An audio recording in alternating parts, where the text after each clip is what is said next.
Look at this wallpaper. There's wallpaper everywhere. There's even wallpaper on the door. Wallpaper. Big wahala. I've got my work cut out. But there is hope. We will prosper. And we're ready to go in 5, 4, 3, 2, 1. Can you tell how excited I am? I'm your girl Irene TTYA. For those of you who know me, who have followed me for many years, welcome to our new YouTube channel. For those of you who are new, I'm going to be talking about all things renovation. I spent the last 2 years renovating my 1930s single rear extension property. I completely gutted it from head to toe. You saw my trials and tribulations, me firing builders, hiring builders, dealing with Thames Water build over agreement, all of the above. So if you haven't seen any of those episodes, we've linked them in here, so you can go and pop over and have a look and see all the tears and the gratitude and the gratefulness of completing my own personal project. But guys, who would have thought it? 2 years later, I'm about to dive all the way back in, because guess what? Your girl has a new rental property. Yay! There's one meme, I don't know if you guys have seen that meme when the African aunties are doing this. That's the mood right now. I'm really excited. It's taken me 2 years. Been able to save, I've been able to pull some money out of my place, do some jiggery pokery, but a really great opportunity came. I couldn't let it pass by. Unfortunately, the person that owned the house that I purchased passed away. It was a really quick transaction. I was really lucky because we went directly with the solicitors, so I got it for a really good bargain, but it needs a lot of work. He was in his 90s when he passed away. He's lived in the house for almost 50 years. Everything from the windows to the electrics. It's a big job. I can't lie to you guys. It is a big job, but you know what, guys? We have small experience. So yeah, I'm hoping that I can take everything that I learned from my personal job, my own personal home, and apply it into this. The only difference is obviously, like, I'm renting this property. I'm not gonna live in it. I'm really excited. This is my first rental property, guys. If you watched any of my episodes in regards to when I was doing my previous house, you know I'm gonna keep it 100% real with you. But disclaimer, obviously everything's through my viewing lens and my personal experience. So please make sure you go and look for your broker, speak to your accountant, get financial advice, because this is not financial services account here.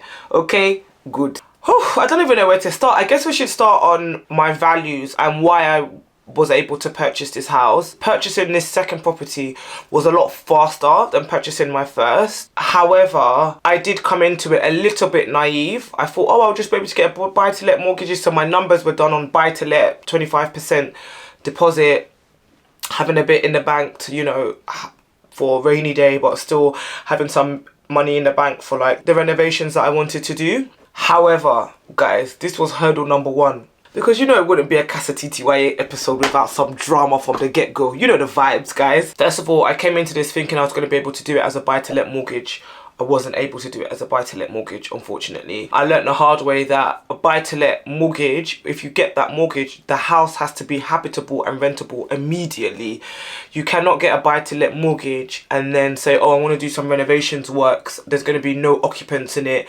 And I naively thought, oh, I'll just pay the first however many months it's going to take me to renovate it. I'll budget for that expense and then I'll just be able to get on with renovating it. And the bank said, I don't think so, honey. So basically, I had to get a bridging loan. Interest rates are higher, your deposit is slightly more higher, but it allows you, in my case, 12 months to be able to do all of the works and then to refinance it to get a buy-to-let mortgage, right? So that was hurdle number 1. Just before we even started to get going, that was hurdle number 1. And I was against the ticking clock because they really wanted to sell the property and they were just like, oh, if we don't get it by a certain date, we're going to have to put it on the market, blah, blah, blah, blah, blah. So I was like, oh God, I really want this property because it was a once in a lifetime opportunity, right? Spoke to Joe, my broker, who did, and if you watched Casa TTYA, you'll know that me and Joe are hand in hand. She was the first female broker that I worked with that respected me and put me in a position to be able to purchase my first property. I've spoken about this before previously, but like I had 2 male brokers who told me I should wait for a partner.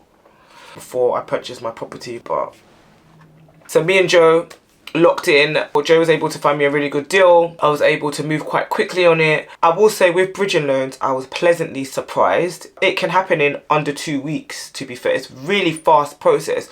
And I guess as a lot of people who usually buy at auction that would use this process, etc, etc. The only thing is the rates are a lot higher. So I had budgeted a certain amount and I had to dip into some of the refurbishment funds. I had to tap into it to be able to add for additional budget because it was a little bit more than the 25% that I had originally budgeted for. I was stressed, guys. I'm not gonna lie to you. I was really stressed. But we made it. We got there in the end. And I've just decided that with this job, I've given myself, well, they've given me, I should say, 12 months to complete the works. But I'm really trying to get it done in 6 months. They charge you interest per month. So obviously, if you do it in a shorter time, then you get some of that money back. So obviously I'm going to try and do it quicker. And guys, feel free to leave me any comments, any suggestions, any recommendations, any landlords out there. I'm really ready to hear from you because I have a strategy and I'm not sure necessarily if it will work, but hear me out. Here's my strategy. My strategy is to still implement functional minimalism, really cool aesthetic, really like, you know, palatable, super functional, but I don't want to cut corners because I feel like if you cut corners, you end up going around in a circle. You'll need to redo that job more than once, right?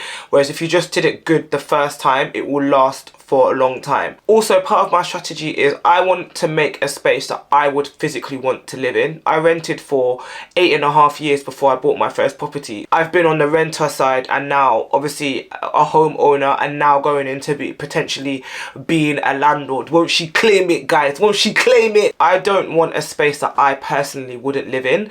And that's not me saying, oh, like on my high horse, I wouldn't live in it. I mean, like, I want it to be done to a high standard. Like, I want it to be functional. I want it to be aesthetically pleasing.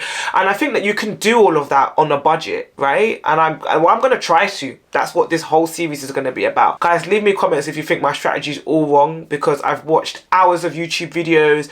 I've spoken to friends who have HMOs, who are also landlords, you know, who tell me I shouldn't have any emotional attachment to my rental property. Just do the bare minimum to get by and just rent it out. It's just about getting that rental income. But I think part of my strategy is if I do it to a good standard, done in a way that is functional for the modern day professional, I think that's the kind of renter that I'm going to attract. People who have cash doilers but, you know, are prepared to pay a little bit more premium and for every room to have an ensuite, for example, and, you know, for the aesthetics to be in place. We'll see, guys. I might come back to you in a couple of episodes and say, you know what, that strategy's out the window, guys. It's not working out. It's too expensive. But we'll see. I'm going to be really strategic in, like, where I'm buying my materials from, hustling my labor costs, getting things in the sale, you know, using tricks of the trade to be able to, like, you know, allow my pound to go that extra bit further. And it does take a bit more time. I'm not just going to do the lazy route of just allowing the builders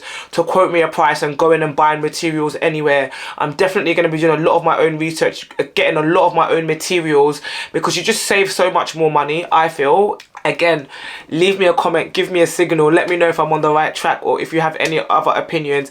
I really wanted to galvanize this community so that we can learn off each other, right? The house is a terrace house. It's a 2.5 bed because it's a 3rd bedroom, but it's literally a box room. So my plan is to actually do a loft, and with the works, I don't want to go OTT. Like, I'm not going to completely like go over the top like I did with mine. I still want it to be, again, cost effective.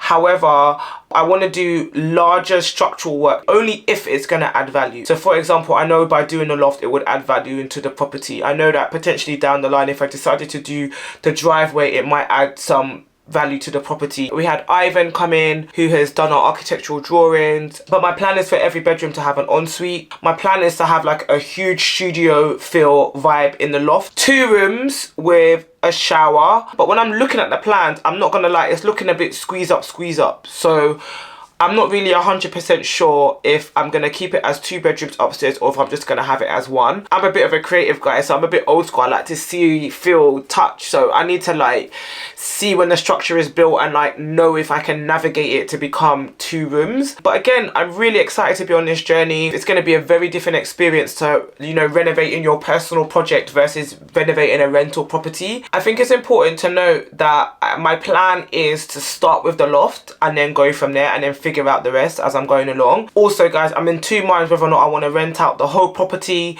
or do I want to make it a HMO. And I think it's important that you kind of know which direction that you're going to go in from the beginning, because it determines everything that you're going to do in the property. And there's pros and cons to both. I think doing a HMO, obviously you tend to get more money because you're renting out individual rooms as to per se the whole place. But then it would mean me turning potentially the current living room into an additional bedroom to make it a 4-bed. Because it has a kitchen and dining room, I can still have an open plan kitchen, dining, living room situation and then make the existing living room a bedroom. But without further ado guys, I think I should give you guys a little bit of a tour.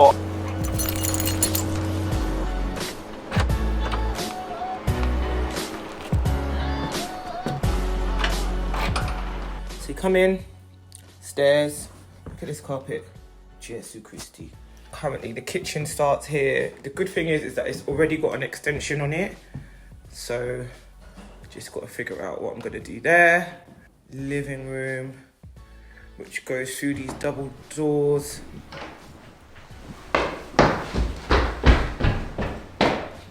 This looks like it says Irene. I-R-E-N. It was made to be. And I think it says friend. I'm forcing it. Look at this carpet.